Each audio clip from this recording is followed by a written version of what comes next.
예전에 그런 말씀하셨더라고요. 주가의 볼록성. 네. 뭐가 볼록하다는 거죠?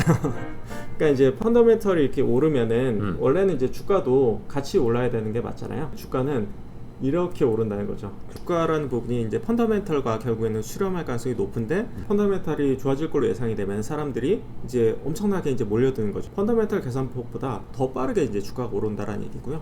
반대로 펀더멘털이 나빠진다라고 생각이 되면은 사람들이 이제 너도 나도 먼저 팔려고 하기 때문에 사실 단기적으로 주가가 더 떨어지면서 이제 과매도 구간이 들어간다. 그래서 결국 주가라는 부분이 펀더멘털과는 결국에 이제 수렴을 하겠지만 단기적으로는 과매도 과매수로 인해서 이제 약간 고평가되거나 저평가되는 현상이 항상 발생한다. 네. 요즘 시장은 그 볼록성이랑 오목성이 네. 옛날엔 요 정도였다면 지금 이렇게 돼 있잖아요. 어마어마하죠. 네. 특히나 또 이제 개인 투자자들이 이제 많이 뛰어드시면서 네. 예전에는 뭐 한 7, 8% 올랐을 것도 장중이 막 15% 가버리고 네. 그냥 상한가 쳐버려 대형주까지도 막 이런 시장이 되었다 보니까 펀드 매니저 분들도 너무 혼란스러워 하시는 거예요. 마음의 허들이라고 할까요? 그런 거는 있어요. 그러니까 일정 수준의 밸류에이션을 넘어서면은 불편해지죠. 제가 굉장히 불편하고 못 참는 제 기준으로는 PR 기준으로 봤을 때 한 35배 정도 이상이 되면은 굉장히 좀 마음이 불편해지는 과거 사례를 보면은 PR이 뭐 50배, 100배 특히나 이제 100배를 넘어섰을 때는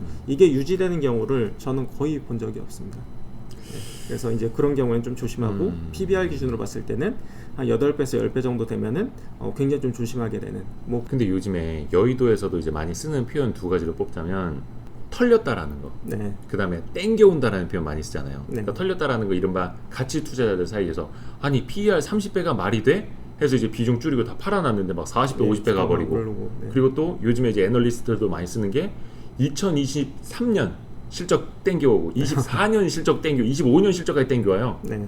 그러니까 너무 혼란스러워지는 거죠. 전통적인 그 밸류에이션 보는 사람들 입장에서는 네. 다 털린 거예요. 다 털린 거. 네. 그리고 다시 더 비싼 값에 그냥 따라가기 바쁘고. 네. 그 이런 시장은 좀 어떻게 해야 되는 거예요? 근데 이제 본인만의 원칙은 있어야 될 것 같아요. 그 시장이 그렇게 바뀌었으면은 제가 용납하지 못하는 부분은 있는 거죠. 근데 시장이 바뀌었다고 해서 그 용납할 수 없는 부분까지 넘어서는 거는 좀 문제가 될 수는 있다. 그러니까 시장에 유연하게 대응하되 네, 유연하되 본인의- 일정 수준의 어떤 그 양보할 수 없는 그 수준까지 넘어설 필요는 없다. 저는 요즘 드는 생각이 최근에 비가 많이 왔잖아요. 네. 그러니까 한강 수위도 그렇고 모든 강의 수위가 쭉 올라왔어. 근데 지금 돈의 수위가 많이 올라와 있잖아요. 네. 근데 돈의 수위가 낮을 때의 밸류에이션과 네. 돈의 수위가 높을 때의 밸류에이션은 좀 달라야 하는 것 아닐까라는 생각도 하고 있거든요. 아까도 말씀드렸지만 저도 사실 이제 과거의 패러다임으로 생각했을 때는 마음이 편한 시장은 아닙니다. 네. 왜냐면 이제 밸류에이션들이 사실 다 많이 올라와 있는 맞아요. 상태이거든요. 지금 시장은 뭐 예측이 굉장히 좀 어려운 시장이니 뭐 예측하는 부분을 이제 너무 이제 반영을 할 필요는 없다. 다만 이제 예측이라는 부분이 이제 시장과 관련된 부분이 될 것 같고요. 다만 기업이나 산업에 있어서 있을 때는 확실히 이제 예측할 수 있는 부분들이 존재한다. 거기에 좀 더 집중하자. 제가 봐왔던 몇몇 가치 투자자들 보면은 이분들이 퍼 5배짜리 네. 마이너스 10% 마이너스 20% 이제 돼 있을 때는 네. 오히려 마음이 편하세요. 근데 PER 20배 30배 돼 있고 30% 40% 이렇게 돼 있으면 마음이 되게 불편해 하시는 것 같더라고요. 네. 근데 이제 그게 5배인데 실적이 유지가 된다라고 하면은 마음이 편하게 맞고요. 근데 5배인데 실적을 모르겠다라고 하면 불편해야 됩니다, 사실.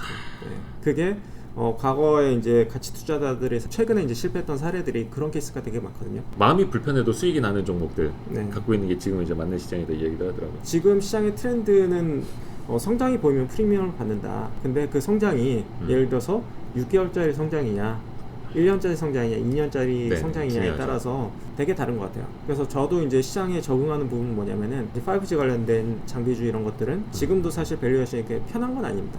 근데 더 들고 가야 된다라고 이제 얘기를 하는 부분이 그러니까 2년의 성장이 보인다. 그래서 지금 시장은 2년 이상의 성장이 보이면은 이 밸류에이션이 얼마까지 줄지 되게 가늠하기 힘든 시장이다 라고 저는 생각을 하거든요. 시장을 예측하지 않는다라고 얘기했듯이 이 주식이 얼마까지 갈지 내지는 밸류에이션이 얼마 받을지를 너무 타이트한 기준으로 볼 필요는 없겠다. 정보 우위보다는 네. 지식 지식 우위를 우리가 이제 지향해야 된다 이런 네. 말씀 쓰셨던데 네. 정보 우위보다는 지식 우위 네. 그 어떤 내용인지 조금 설명 좀 해주세요. 근데 개인들이 사실 이제 투자를 할 때 그러니까 정보를 가지고 투자하는 경우가 되게 많거든요. 그렇죠. 근데 그 하더라. 정보라는 게 되게 사실은 고급 정보가 아니라 좀 낮은 수준의 정보인 경우가 많아요.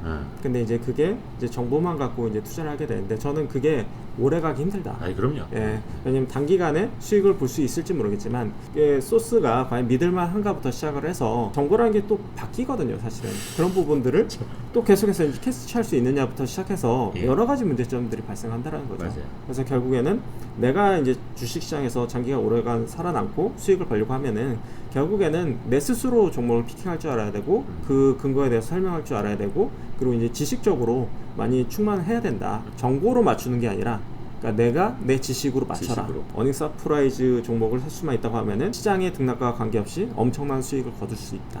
지식적으로는 완전히 충만하지만 그러니까 투자 경험이 없어서 실패하는 경우가 있거든요.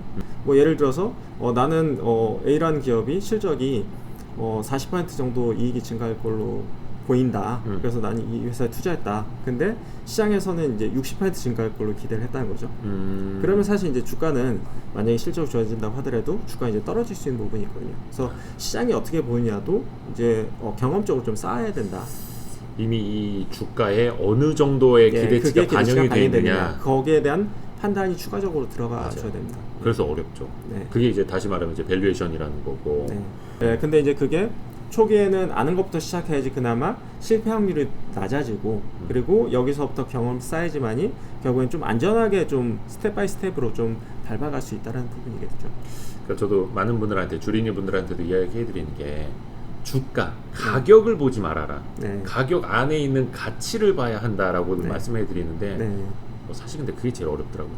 어렵죠. 네, 왜냐면은 본인 이제 생업을 하기도 바쁜데 맞아요. 뭐 추가적으로 뭔가 공부를 해야 된다는 부분이 그러니까 어려운 부분은 맞습니다. 근데 사실 이제 쉽게 돈을 벌 수 있는 부분은 없다. 아이 그럼요. 네. 그럼요. 주식도 이제 어떤 분들은 이제 10몇 개 이렇게 갖고 계신 분들 적지 않이 계셔서 네. 그것보다는 조금 이제 적게. 근데 저는 이제 그게 투자 경험이 좀 쌓여야 된다. 그렇게 되면은 그건 자동으로 조절된다라고 생각을 해요. 그래서 이제 초기에는 이제 3개에서 10개 종목 정도로 시작을 하고 그리고 본인이 재미있어서 공부하다 보면은 자연스럽게 편입점이 올라갈 거예요. 근데 시간이 지나면 다시 적어질 거예요. 네. 왜냐면은 확신이 있는 종목이 생길 거거든요. 맞아요. 네. 그러니까 맨 처음에는 이것도 좋아 보이고 이것도 좋아 보이고 이럴 수 있는데 그러니까 그 과정을 좀 겪어야 된다. 어떤 형님이 그 말씀해 주시더라고요. 대박이 나는 회사인데 네. 이 회사가 나의 시드머니를 만들어준 회사다. 그 되게 애정이 있는 거예요. 그 회사에. 네. 대표님도 약간 그런 회사 있으세요?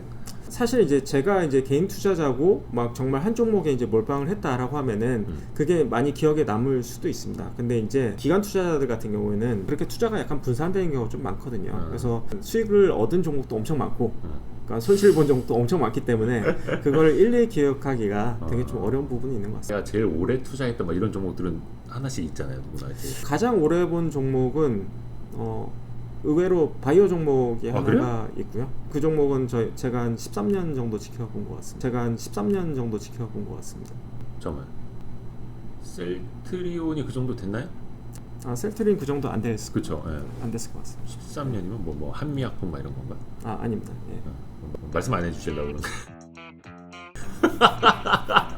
진짜 말씀 안 해주시려고? 네. 아니 왜냐면은 이게